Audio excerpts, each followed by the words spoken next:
안녕하세요. 빌드스 코리아 행사에 오신 여러분들을 환영합니다. 저는 AWS에서 솔루션스 아키텍트로 활동하고 있는 렌이라고 합니다. 이번 세션에서는 이벤트 드리븐 아키텍처 서비스 구성이라는 주제로 발표를 진행하겠습니다. 강연 중 질문사항이 있으실 경우에 고투 웨비나 창에 질문을 올려주시면 질문 창을 통해 답변을 드리겠습니다. 만약 본인만 답변을 받고 싶으실 경우에 비공개라고 하고 질문을 해주시면 됩니다. 이번 세션에서는 다음과 같은 순서로 진행합니다. 먼저 이벤트 기반 아키텍처가 무엇인지 정의하고 이벤트 기반 아키텍처로 시스템을 구축하기 위한 여정, 그리고 그 과정에서 사용할 수 있는 AWS 서비스들에 대해서 말씀을 드리고요. 다음으로 이런 EDA를 좀 더 가속화하기 위한 몇 가지 팁을 추가적으로 설명드리겠습니다. 먼저 이벤트 기반 아키텍처에 대한 개요입니다. 마이크로 서비스는 모놀리틱에 비해 개발 속도가 빠르고 유연한 확장, 신속한 배포, 또한 도메인에 집중할 수 있는 장점이 있어 많은 기업들이 도입을 검토하고 있습니다. 하기 예제는 클라이언트에서 HTTP 방식으로 오더 서비스에 요청을 보내고 이 오더 서비스가 다시 인보이스 서비스에 필요한 정보를 확인하기 위한 API를 호출하게 됩니다. 모든 과정에서 동기식 방식으로 통신하고 있습니다. 요청에 대해서 일반적인 동기 방식 처리는 하기 간단한 시스템에서는 문제가 잘 드러나지 않겠죠. 근데 비즈니스가 성장하고 프로듀스와 연동해야 되는 컨슈머들이 계속 증가하고 있습니다.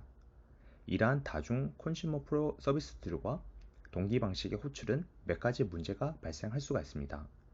우선 동기 방식의 호출은 프로듀서와 컨슈머 간의 강한 커플링으로 구성이 되어 있습니다.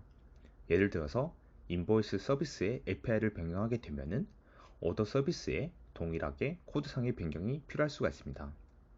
그리고 컨슈머 하나만 문제가 생겨도 정상적으로 주문 처리가 불가능해지고 있습니다.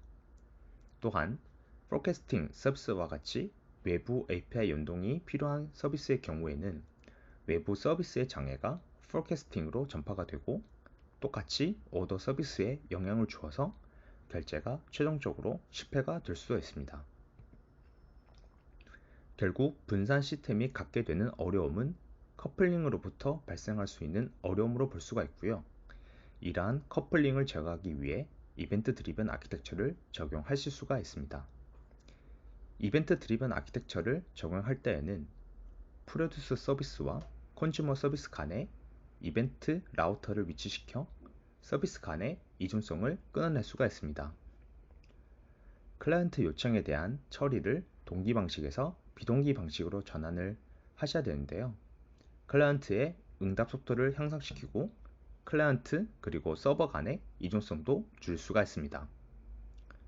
이벤트를 받아 처리하는 컨슈머 쪽에서는 안정적인 처리를 위해 이벤트 라우터와 컨슈머 사이에 버퍼 역할을 하는 이벤트 스토어를 구성할 수도 있습니다.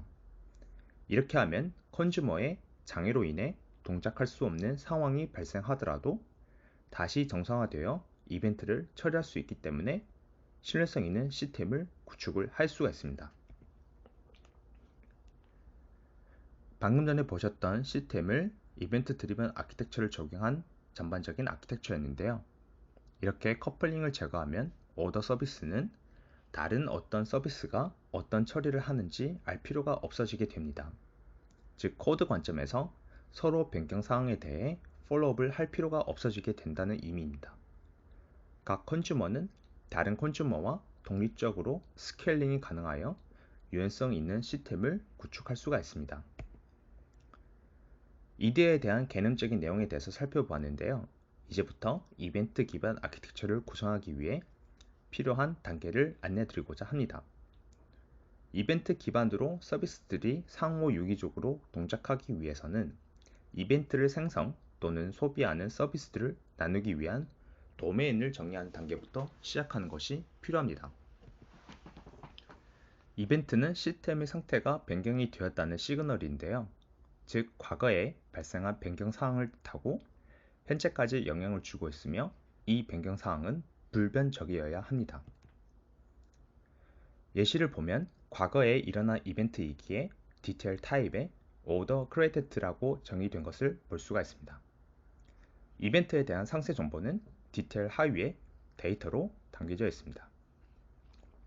데이터에 담길 정보는 도메인들 간에 공통적으로 사용하게 되는 프로퍼티들을 담아 특정 도메인에 대한 이중성이 발생하지 않도록 커플링을 줄이는 게 포인트가 되겠습니다. 이벤트 드리븐 아키텍처에서 생성이 되는 이벤트는 과거에 발생했던 변경 사항을 담고 있어야 하는데요. 즉 왼쪽에서 보이시는 예제처럼 콘슈머가 어떻게 동작하길 바라는 기대 메시지가 담겨서는 안 됩니다. 이렇게 되면은 컨슈머가 늘어날 때마다 단일 액션으로부터 여러 이벤트가 발생하게 되는 구조가 되어버릴 수가 있기 때문입니다. 따라서 우측과 같이 이벤트에 집중하도록 설계가 되어야 하는데요. 특정 이벤트가 발생이 되면 이를 다른 마이크로 서비스에서 처리해야 하는 비즈니스 로직에 대해서 수행을 하는 구조가 되겠습니다. 도메인을 정의하고 이 도메인을 최대한 용도에 맞게 하위 도메인 역시 잘 분류하는 것이 중요한데요. 하계 예제에서는 이커머스 도메인을 각각 리테일, 풀필먼트, 서포트 등 하위 도메인으로 분류를 하였습니다. 이 대의 핵심은 이벤트이기 때문에 비즈니스에서 이런 이벤트들이 어떻게 발생하는지 시표라는 것부터 시작이 됩니다. 우리 서비스에서 발생하는 여러 비즈니스 이벤트들을 노출하고 이 이벤트는 현업이 사용하는 용어를 가급적 그대로 사용하도록 설계하고 발생 시간 순서로 식별해 나가는 것으로 이해해 주시면 되겠습니다. 말씀드렸던 과정은 이벤트 스토밍이라는 워크숍을 통해서 완성하실 수가 있는데요. 이벤트 스토밍은 소프트웨어 개발 프로세스에서 비즈니스 요구사항을 시각화하고 이해하기 위한 협업 기법 중 하나입니다. 이벤트와 브레인스토밍의 합성으로 현업에 있는 도메인 전문가와 기획자, 개발자 등 다양한 이해관계자들과 함께 모여 워크숍 형태로 진행이 됩니다. 앞 단계에서 도메인 기반으로 서비스가 분리가 되었다면 서비스 간에 이벤트를 생성하고 소비할 때 사용할 수 있는 초레그라피 방식과 하나의 서비스 내에서 이벤트를 생성하고 소비할 때 사용할 수 있는 오케스트레이션 방식을 이용하여 이벤트 드리븐 아키텍처에서 이벤트 처리할 수 있는 방식을 결정할 수가 있습니다. 지금 보신 내용이 초레그래프 방식인데요. 초레그래프 방식은 서로 다른 도메인 서비스 간에 이벤트를 전달하고자 할 때 사용될 수 있는 메커니즘입니다. 예를 들어서 리테일에서 order created라는 이벤트가 발생이 되면 이 알람을 구독하고 있었던 풀필먼트 서비스에서 해당 비즈니스 로직을 수행하는 방식이라고 보시면 되겠습니다. 초레그래피 방식을 AWS에서 구성하고자 하실 때 사용할 수 있는 서비스가 바로 아마존 이벤트 브릿지입니다.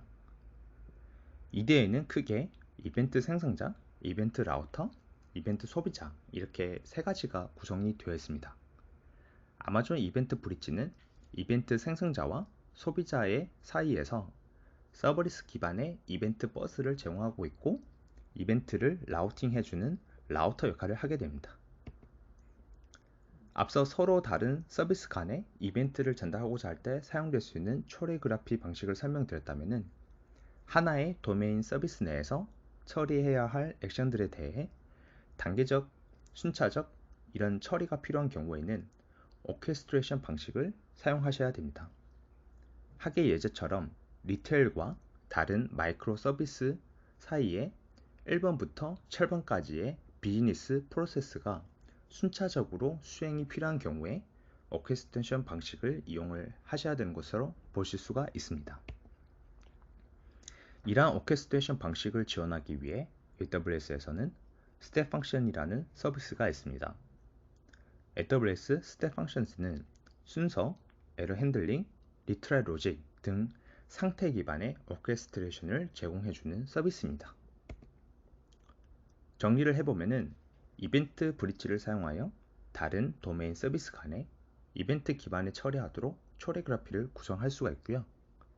스텝 펑션즈를 활용을 하시게 되면은 각 컴포넌트 간의 통신을 체계적으로 순서를 보장하면서 관리할 수 있도록 오케스트레이션 구성을 설계할 수가 있습니다.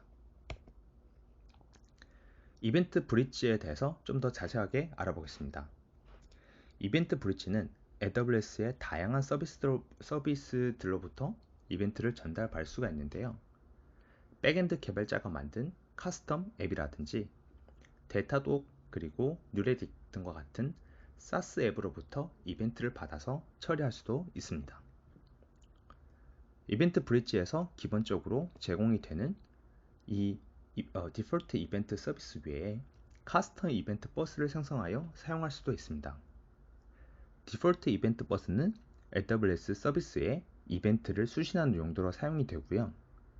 커스텀 이벤트 버스는 다른 어카운트로부터 이벤트를 수신하는 용도로 사용이 됩니다. 파트너 이벤트 서비스는 아까 말씀드렸던 데이터독이라든지 뉴레딕 등과 같은 사스 앱으로부터 이벤트를 수신하는 용도로 사용이 된다고 이해를 해 주시면 되겠습니다. 또한 발생했던 이벤트를 옵셔널하게 아카이브하는 기능도 제공을 하고 있는데요. 이벤트를 처리하는 과정에서 문제가 생겨 다시 이벤트를 처리해야 하는 경우에 이런 기능을 활용하시면 되겠습니다. 아카이브했던 이벤트를 특정 기간 기준으로 리플레이 하시면서 이런 문제가 없이 사용이 되도록 구성을 할 수가 있습니다. 이벤트 버스로 이벤트가 유입이 되었다면 이를 소비자 쪽으로 전달을 해줘야 하는데요. 룰을 설정하셔서 특정 조건에 매칭되는 이벤트에 대한 필터를 하여 특정 타겟으로 보내실 수가 있습니다. 이벤트 버스당 최대 300건으로 설정이 가능합니다. 이벤트 소비자는 20여 가지가 넘는 AWS 서비스들을 지원을 하고 있고요. API 데스티네이션이라는 타겟을 통해 HTTP 기반의 REST API를 호출하여 이벤트를 전달하실 수도 있습니다. 다음은 라우팅 규칙에 대한 예시입니다. 룰을 다음과 같이 콘커런시가 AU 또는 NG라는 항목이 있는 경우에 매치가 되도록 설정을 하게 되었는데요. 좌측과 같은 이벤트가 발생이 되게 되면은 데이터 항목의 커런시의 속성 값을 이벤트 브릿지가 확인을 합니다. 룰에 설정한 것처럼 커런시 항목에 AU가 포함이 되어 있기 때문에 매치가 되었고 이 매치가 타겟 소비자에게 해당 이벤트를 전달하게 되는 메커니즘이라고 이해를 해 주시면 되겠습니다. 아까 말씀드렸던 것처럼 20개 이상의 다양한 AWS 서비스와 연동하여 사용할 수가 있습니다. 다음은 스텝 펑션에 대해서 좀 더 자세하게 알아보겠습니다. 스텝 펑션즈는 우측 캡처 화면과 같이 워크플로우 스튜드를 지원하여 비주얼 도구를 통해 각 단계를 구성할 수가 있습니다. 각 단계는 스태트라고 불리우고 있고요.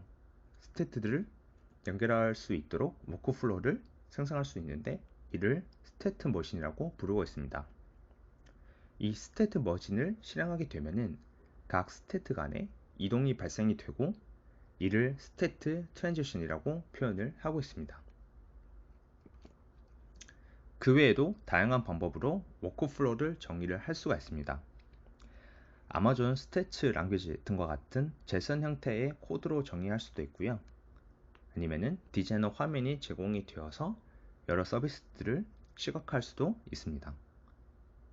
그리고 스테이트 머신이 실행이 될 때 모니터링 툴을 제공을 하고 있고요. 각 단계에서 상세한 로그들을 확인할 수가 있고 정상 처리 여부를 한눈에 볼 수가 있습니다. 오른쪽 그림처럼 예를 들어서 성공이 된 경우에 있는 그린색으로 이 성공된 흐름에 대해서도 모니터링 시각화 툴을 제공을 하고 있습니다. 스텝 펑션즈는 17개 이상의 AWS 서비스와 손쉬운 통합이 가능하고 200여 개가 넘는 AWS 서비스 호출 시 사용될 수 있는 SDK와 통합도 가능합니다. 다음은 스텝 펑션에서 사용이 되는 서비스와 통합이 되는 패턴들에 대해서 한번 알아보도록 하겠습니다.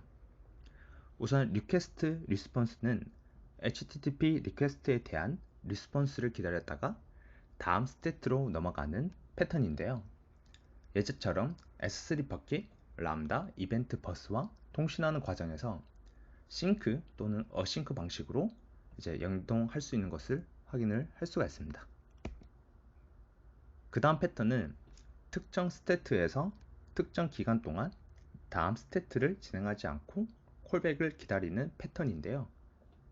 여기에서는 AWS의 Q 서비스인 SQS를 통해 태스크 토큰을 전달하고 외부에서 태스크에 대한 처리가 정상적으로 끝나게 되게 되면은 태스크 토큰을 돌려받아 다음 스테이트를 진행하는 방식입니다. 또 다른 패턴은 run a job인데요. AWS 배치라든지 아마존 아테나 등과 같은 잡 기반의 실행이 끝날 때까지 기다렸다가 다음 스테이트로 넘어가게 되는 패턴인데 어널리틱스 관련된 파이프라인을 구축할 때 많이들 사용하고 있는 실행 패턴이라고 보시면 되겠습니다. 이벤트 드리븐 아키텍처를 도입하기 위해 검토해야 되는 패턴 방식을 보게 되면은 오케스트레이션과 그리고 초레그라피 이 두 가지가 있다고 말씀을 드렸었는데요. 일반적으로 권장드리고 있는 방법은 하나의 도메인 서비스 내에서 순서를 보장하면서 처리가 필요할 경우에는 오케스트레이션 방식, 다른 도메인 서비스 간에 이벤트 기반의 처리를 하고자 하는 경우에는 초레그라피 방식 사용하는 것을 권장드리고 있습니다. 그리고 이 둘의 상황에 맞게 잘 조합하여 사용하시게 되면 훨씬 더 효율적인 시스템의 아키텍처를 구성할 수도 있습니다. 이벤트를 소비하는 쪽에서는 발생하는 이벤트의 안정적인 처리를 위해 버퍼 역할을 하는 이벤트 저장소가 필요하게 되는데요. 풀 베이스 방식인 q 그리고 스트림 방식이 있고요. 푸시 베이스드 방식인 라우터 방식이 있습니다. 풀 방식은 서브스크라이버가 메시지를 요청할 때 전달받는 구동 방식입니다.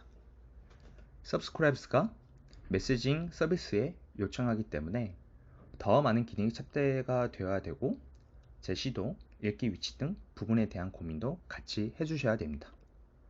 반면에 푸시는 메시지가 오면 바로 서브스크라이버에 전달되는 방식입니다. 동일한 메시지를 여러 소비자에게 전달되고 메시징 서비스에서 서브스크라이브 되도록 설계가 되어 있습니다. 우선 Q 서비스부터 알아보겠습니다. 프로듀스가 메시지를 전달하게 됩니다. 하나의 프로듀스가 확장이 되어 여러 대의 프로듀서를 생성합니다. 저장이 된 메시지를 컨주머가 읽어가게 되는데요. 처리가 완료된 메시지는 큐에서 삭제가 됩니다. 여러 대의 컨주머가 메시지를 처리를 해주게 됩니다. 네, 이런 방식이 이제 Q 서비스 방식인데요. SQS는 AWS의 대표적인 Q 서비스로서 어플리케이션 통합 분산 시스템 연계에 적합합니다. 아마존 MQ는 완전 관리형 레비트 MQ 그리고 액티브 MQ를 제공하고 있는데 기존의 온프레미스에서 운영하던 서비스들을 클라우드 마이그레이션 하기 위한 용도로 제공이 되는 서비스라고 보시면 되겠습니다. 다음은 스트림스 동작 방식에 대해서 알아보겠습니다. 실시간 데이터를 수집을 할 수가 있는데요.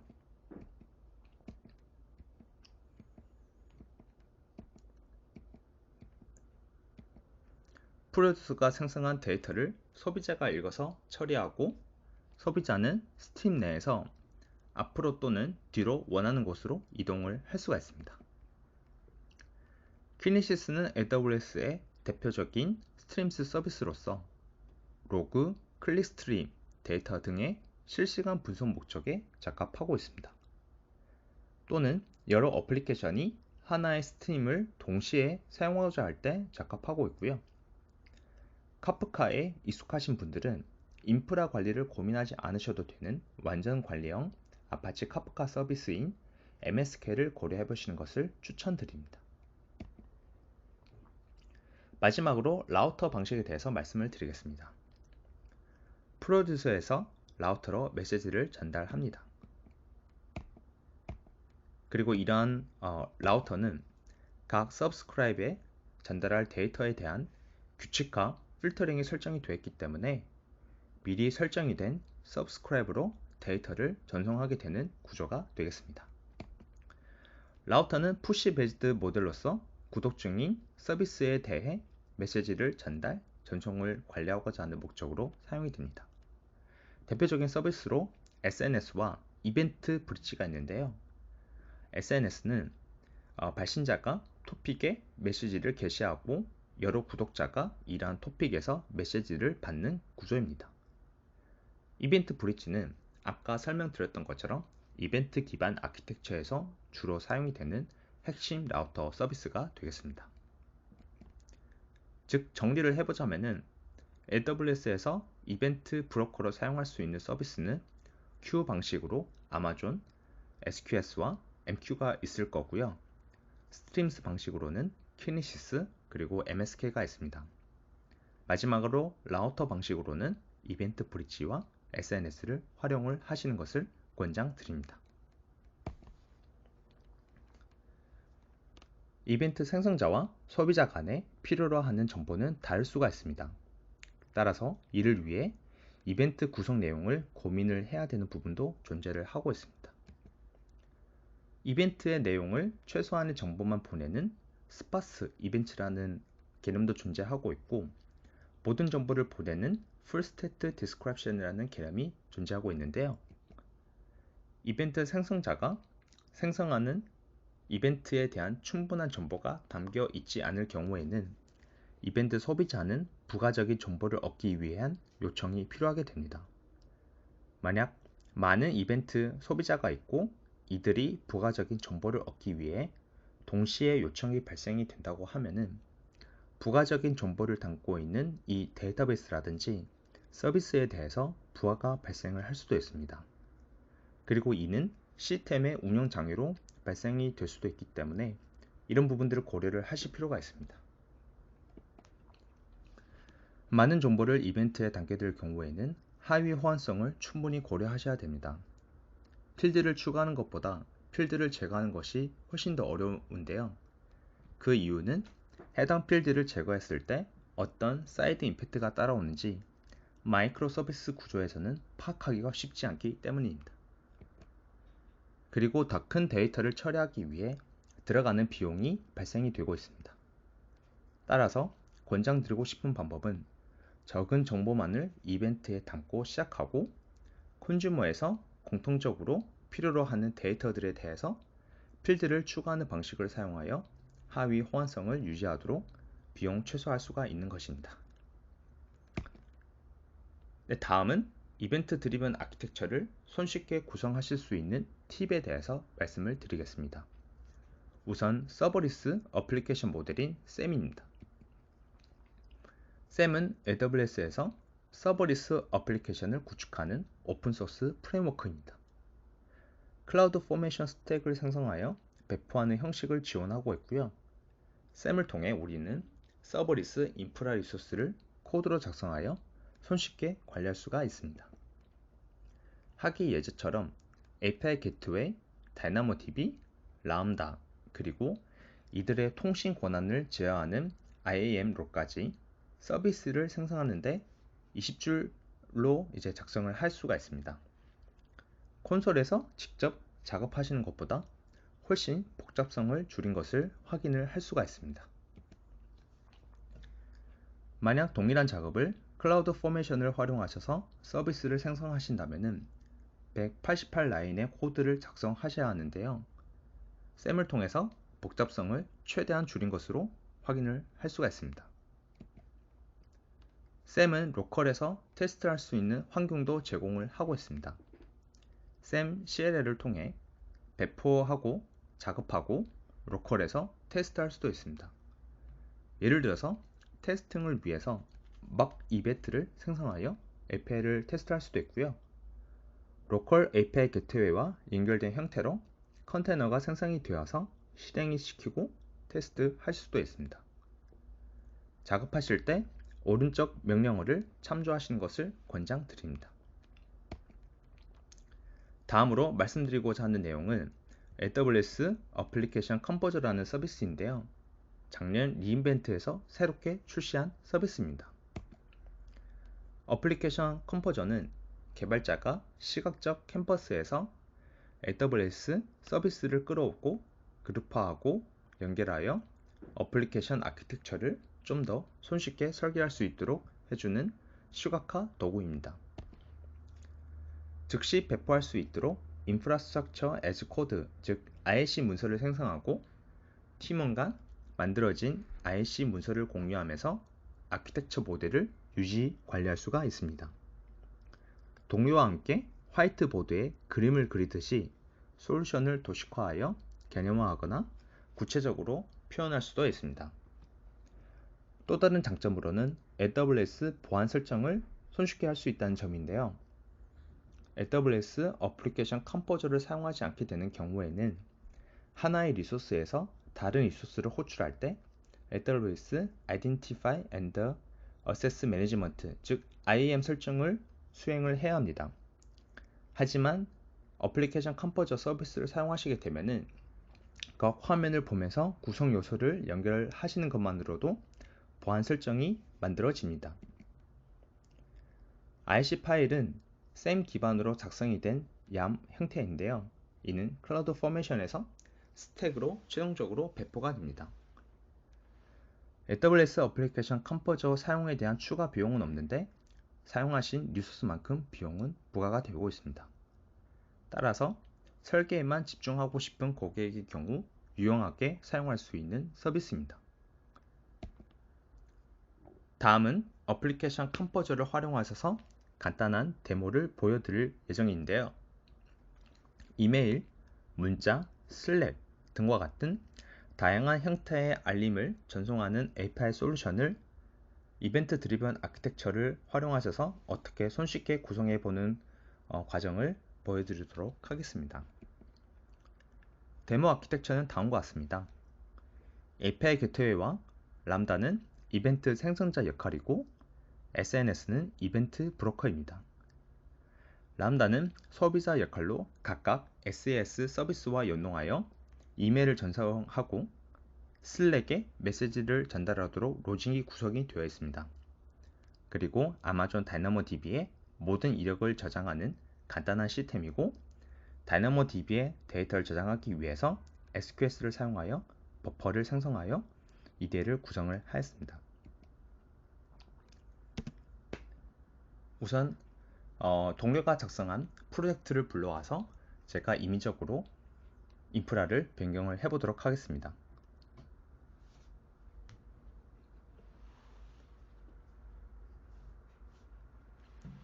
동료가 미리 작성해 놓은 이 아키텍처에서 저는 ID 정보만 데모라고 수정을 해보겠습니다.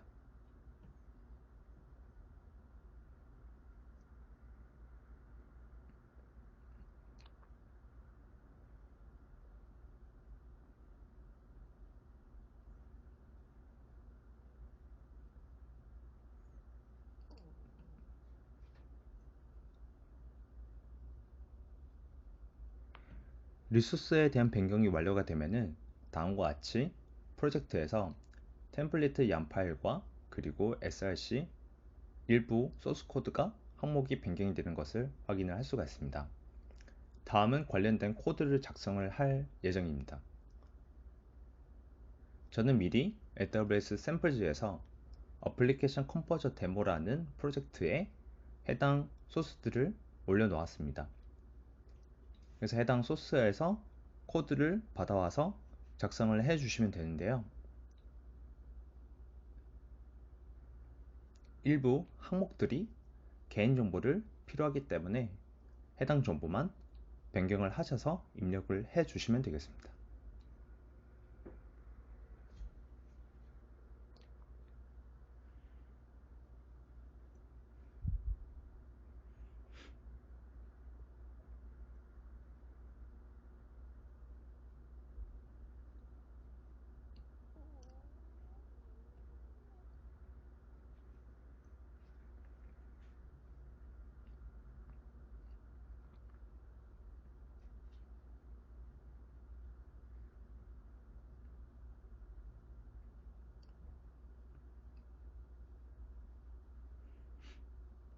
람다에 대한 전체적인 코드를 작성을 완료를 하시게 되면은 이제 터미널 창을 오픈을 하시고 샘 빌드라는 명령어를 입력을 해 보겠습니다.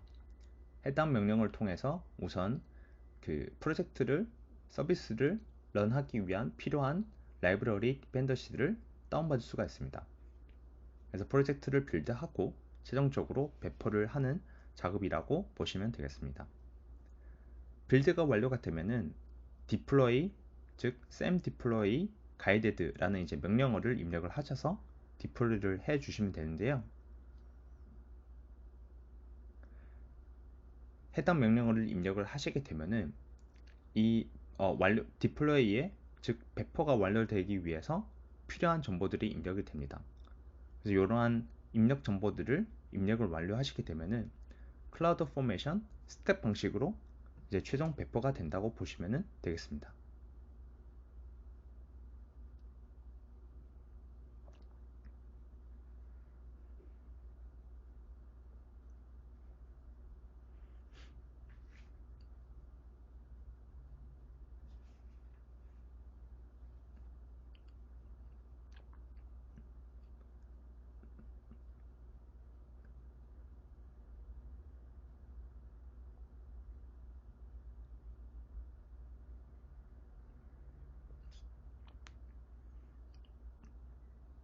리소스들이 생성이 되는 과정들을 현재 보고 계시는데요.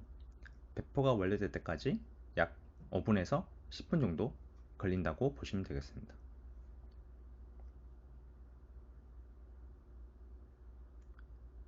데모에서는 제가 편집을 해서 조금 더 빨리 끝나도록 하게 되었는데요. 다음과 같이 successfully created update stack이라는 것을 확인을 하시게 되면요.